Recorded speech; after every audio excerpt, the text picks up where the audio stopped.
참 예수님 사랑합니다. 행복하세요.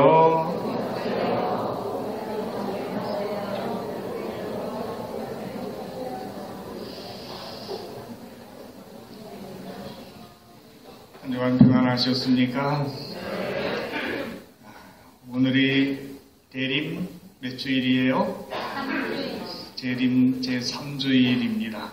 대림 3주일을 장미주일, 기쁨의 주일 이렇게 표현하고 또 그 기쁜 마음을 이웃에게 전하는 것이 자선이기 때문에 자선주일로 우리가 지내고 있습니다.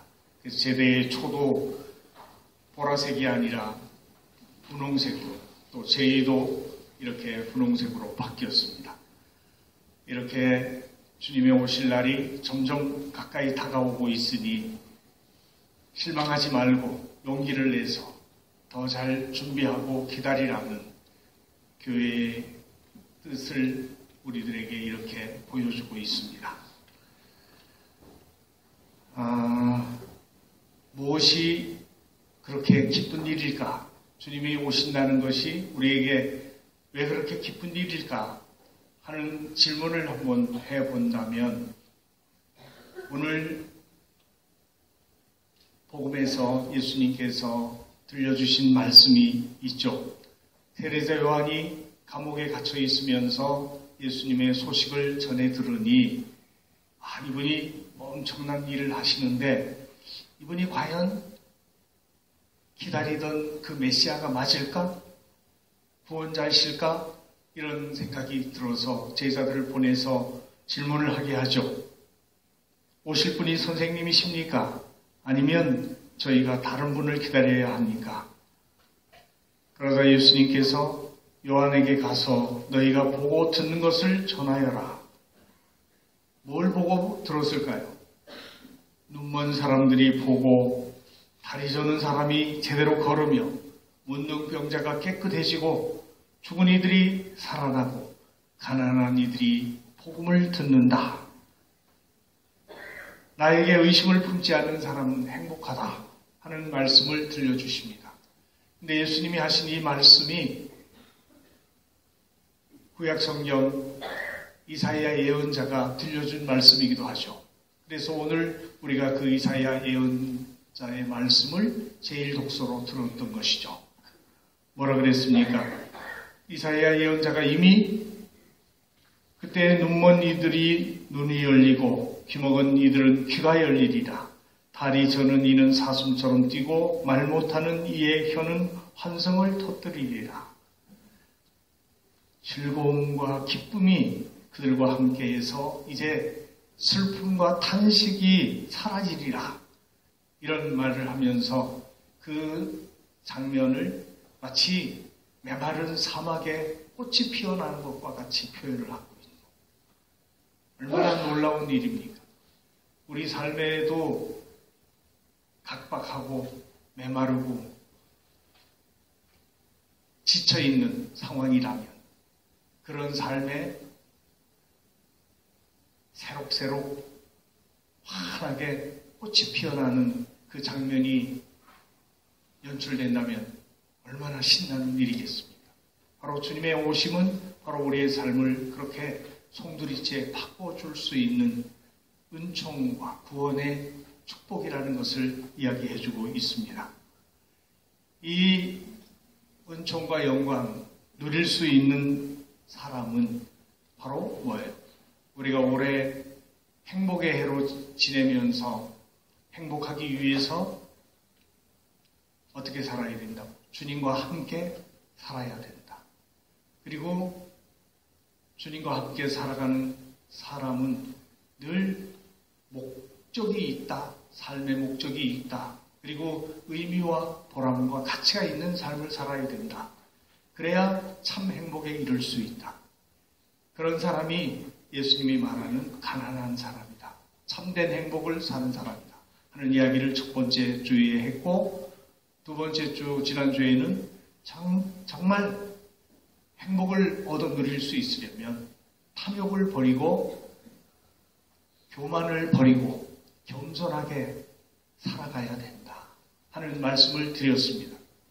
그리고 이제 세 번째 주 오늘 우리가 묵상해야 될 것은 정말 행복하려면 뭐가 좋아야 될까요? 인간관계가 좋아야 된다. 인간관계만이 아니라 나와 하느님과의 관계도 좋아야 되고 나와 이 피조물과의 관계도 좋아야 된다.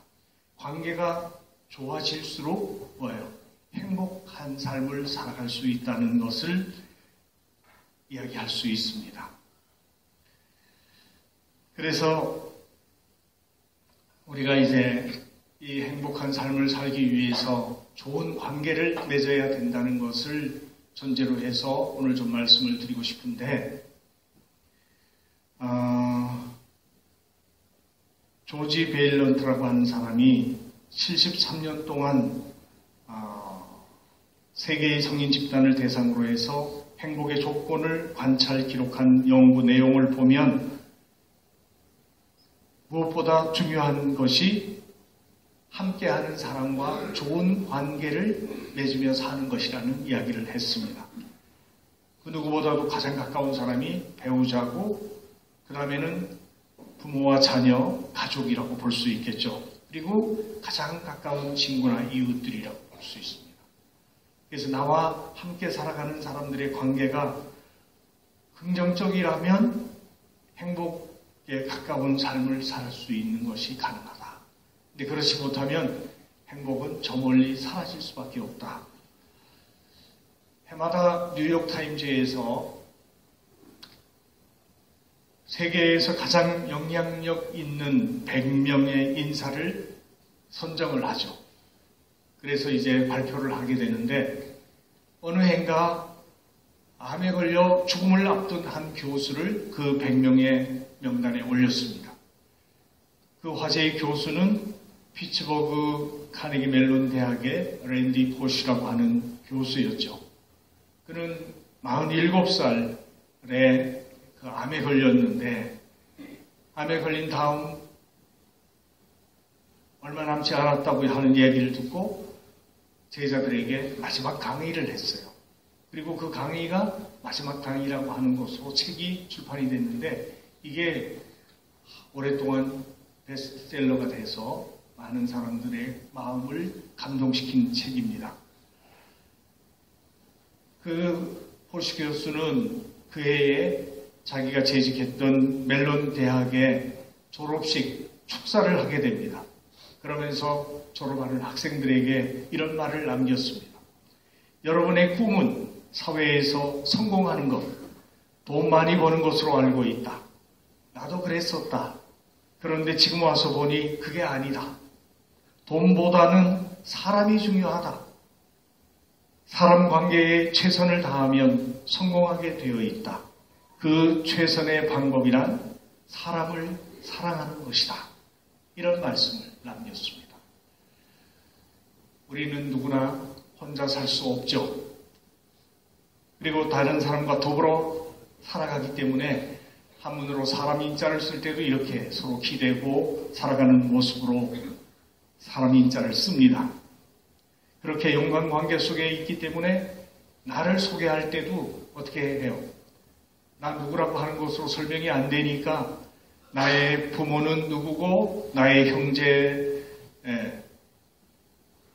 친척 누구라고 하는 것을 이야기할 수 있는 것이라고 봅니다. 그럼에도 불구하고 가끔 우리는 내 혼자의 힘으로 살 수 있는 것처럼 착각하는 어리석은 삶을 살 때가 많습니다. 이렇게 관계가 무너지고 파괴되면 사회가 혼란에 빠져듭니다.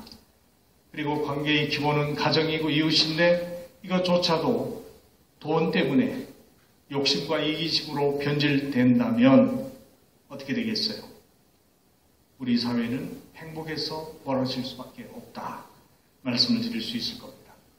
그래서 이 땅에 주어진 모든 종교적 가르침을 다 요약해서 한마디로 이야기하라 그러면 공통적으로 무엇을 얘기하냐면 관계에 대한 것을 굉장히 중요하게 이야기해주고 있습니다. 우리가 알고 있는 모세의 십계명도 하느님과 인간과 인간의 관계에서 실천해야 될 규정들을 이야기해주고 있죠. 그 다음에 예수님은 좋은 인간관계를 위해서 우리에게 세 계명을 주셨죠. 뭐라 그랬어요? 내가 너희를 사랑한 것처럼 서로 사랑하라. 그리고 이웃을 내 몸처럼 사랑하라. 또 남이 나에게 해주기를 바라는 대로 남에게 해주어라. 이것이 사랑의 방법이다 하는 말씀을 주셨죠. 공자님에게 그 제자 자공이 물었습니다. 사람이 평생 실천할 만한 좌우명이 있습니까? 그러자 공자님은 그것은 사람들과 마음을 함께 하는 것이다. 자기 자신에게 행해지기를 원하지 않는 일을 타인에게 행하지 마라 하는 말씀을 논어에서 남겨줍니다. 그리고 석가모니 부처님도 내게 해로운 것으로 남에게 상처 주지 마라 하는 말씀을 주시죠.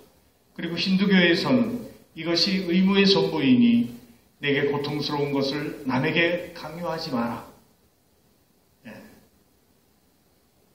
결국 모든 종교가 그 가르침에 보면은 관계를 맺으면서 남에게 해로운 것은 하지 말고 도움이 되는 것을 하라. 남이 나에게 해주기를 바라는 대로 남에게 베풀어 줘라. 선을 행해주길 바라면 선을 행하고 악을 행해주길 바라면 내가 악을 행하면 되는데 악을 행하기를 바라는 사람이 없잖아요. 그렇다면 우리는 모두 선을 행함으로써 좋은 인간관계를 맺어갈 수 있게 될 때 좋은 세상을 만들어갈 수 있게 된다는 이야기를 하고 있는 것입니다.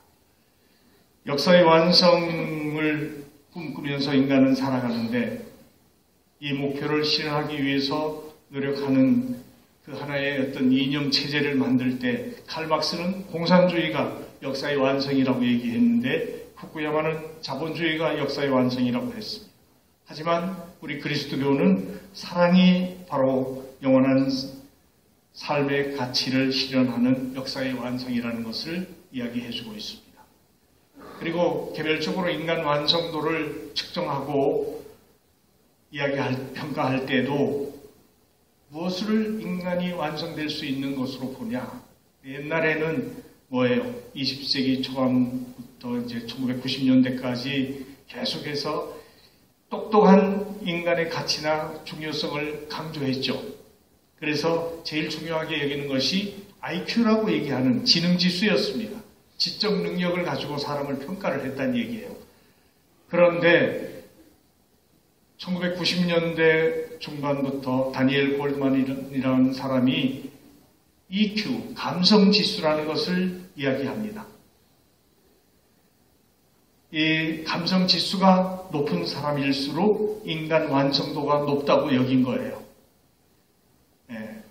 이 감성지수가 높은 사람은 자신의 감정을 정확하게 이해하고 남의 감정을 민감하게 살피고 공감하는 가운데 상황에 맞게 자신의 감정을 통제하고 조절할 수 있는 능력이 있다고 이야기하는 것입니다. 그런데 점점 더 흘러가면서 또 중요한 어떤 가치 기준이 생겨나는데 그것이 뭐냐? 영성지수라고 하는 거예요. SQ라고 얘기하죠. 그러니까 IQ에서 EQ로 그 다음에 이제 SQ 얘기하는 거죠. 영성지능은 인간의 근본적인 문제를 찾아 궁극적인 답을 찾는 능력을 말하는 것입니다. 나는 누구고 어디서 와서 어디로 가는지 왜 사는지 나와 세계의 관계는 어떤지 그 질문에 대한 답을 알고 살아가는 것을 이야기하는 것입니다. 그리고 영성지수가 높은 사람은 인간의 궁극적인 질문과 근원적 질문에 보다 많이 고민하면서 살아가기 때문에 현실 초월 능력을 지닐 수 있는 힘을 갖는다는 것입니다. 그런데 이제 근래 들어가지고는 인간 완성도를 드러내는 보다 중요한 개념으로 또 다른 지수가 제시되고 있죠. 뭐예요? 관계지수라고 하는 겁니다. 이게 NQ라고 합니다. 네트워크, NQ 혹은 또 공전지수라고도 얘기하는데 사람과 사이라는 뜻이죠. 인간이. 따라서 인간은 본래적으로 관계적인 존재다. 그래서 하늘과 땅과 사람과 3차적인 관계를 맺으며 살아가고 있다는 면에서 인간의 관계성은 운명같이 피할 수가 없다. 이 관계를 거부하면 더 이상 인간으로 존재할 수 없다는 말이 되는 것이죠. 이런 의미에서 보게 되면 관계 지수가 높은 사람이 이 사회에서 더 필요한 사람이고 더 사람답게 잘 살 수 있는 사람이라는 것을 이야기합니다. 근데 하나밖에 자식을 낳지 않다 보니까 아이들이 어떻게 돼가요? 관계를 맺을 줄 모르고 자기밖에 모르는 괴물이 돼간다. 그래서 이 현대 사회가 점점점 위기로 치닫고 있다. 그런 이야기를 합니다. 그런 면에서 신앙을 갖고 남을 배려해 줄 줄 알고 또 사랑을 실천하면서 살아가는 이 삶의 길이야말로 우리 삶을 진정으로 행복하게 해줄 수 있는 유일한 길이다. 이렇게 말씀을 드릴 수가 있을 것 같습니다. 예수님은 바로 관계 지수를 높이는 고수, 관계 맺음의 고수라고 말씀드릴 수 있습니다. 이 관계라는 말을 달리 관계를 다시 다른 말로 표현하면 배려라고 하는 말로 설명할 수 있을 겁니다. 그래서 우리 사회는 선택이 아니라 배려를 공존의 원칙으로 삼아야 된다. 경쟁이 아니라 배려로 유지되는 것이다 하는 생각을 가져야 되는데 많은 사람들이 경쟁해서 이겨야 산다는 생각을 갖고 있기 때문에 이 사회가 위험한 상황에 처하게 된다 하는 이야기를 할 수 있습니다. 배려는 뭐냐? 비바 하리스라고 하는 사람이 이런 예화를 들었죠. 어떤 소경이 물동이를 이고 밤에 가면서 등불을 들고 가요. 근데 그를 마주오면서 보던 사람이 보니까 저 사람은 소경이기 때문에 등불이 필요 있어요? 없어요? 필요 없죠. 그런데 등불을 들었어. 그래서 당신은 보지도 못하면서 왜 등불을 들고 다니냐 하고 물으니까 그 사람이 뭐라고 했어요?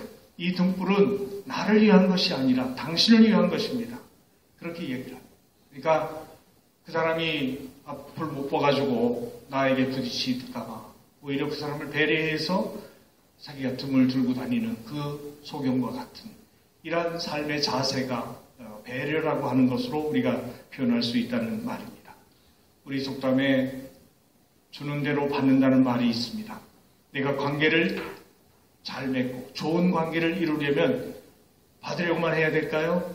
받으려면 주는 대로 받으니까 줘야 된다. give and take라고 하는 말을 하죠.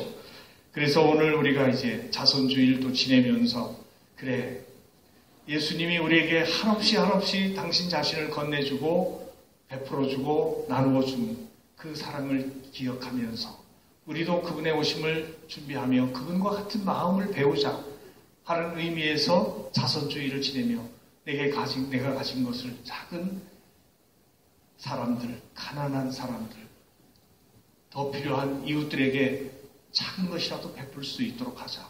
그래서 여러분 성탄 전에 이 연말연시 되면 자선 낭비부터 시작해서 여러 가지 그런 행위들이 이어지고 있는 이유가 바로 이 성탄의 정신이라고 볼 수 있는 거죠. 예수님의 그 너그러운 마음을 그분이 오셔서 우리가 기뻐진다면 정말 사슴처럼 덜렁거리는 다리가 성해져서 뛰어다닐 수 있다면 사막에 꽃이 피어날 수 있다면 얼마나 신납니까? 그런 기쁨을 다른 사람에게 자선으로 사랑으로 베풀 수 있도록 해야 된다 하는 의미에서 이 자선주의를 지내는 것이다 생각을 하시면 좋지 않을까 생각합니다. 찰스 휘저라고 하는 사람이 사랑이 있을 때 행복도 있다는 이야기를 했습니다.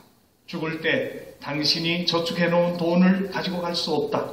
그러나 다른 사람에게 나누어 줄 때는 가져갈 수 있다. 음식은 쌓아 놓을 때 그것을 가져갈 수 없지만 다른 사람과 나누어 먹을 때 그렇지 않다. 다른 사람을 위해 당신의 것을 나누어 주는 것은 곧 당신 자신이 가져가는 것이다.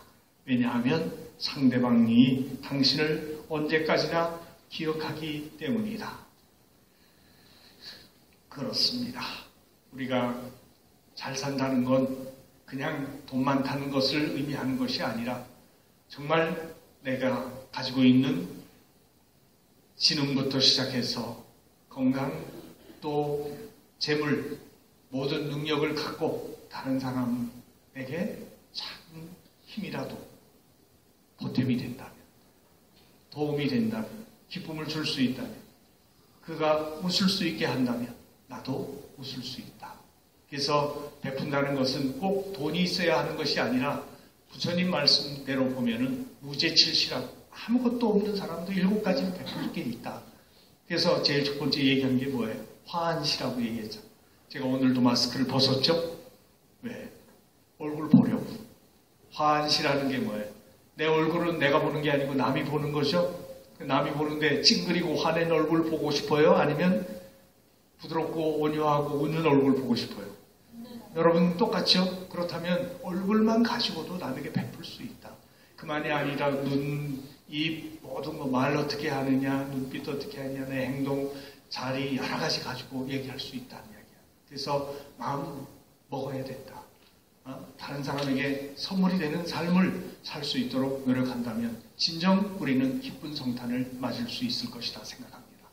그렇게 산다는 것이 뭐예요? 행복의 길이다. 행복해야 돼요? 네, 행복하기 위해서 좋은 관계를 맺을 수 있도록 노력하며 사는 복된 주님의 자녀들이 되시기를 바랍니다. 잠깐 묵상하시겠습니다.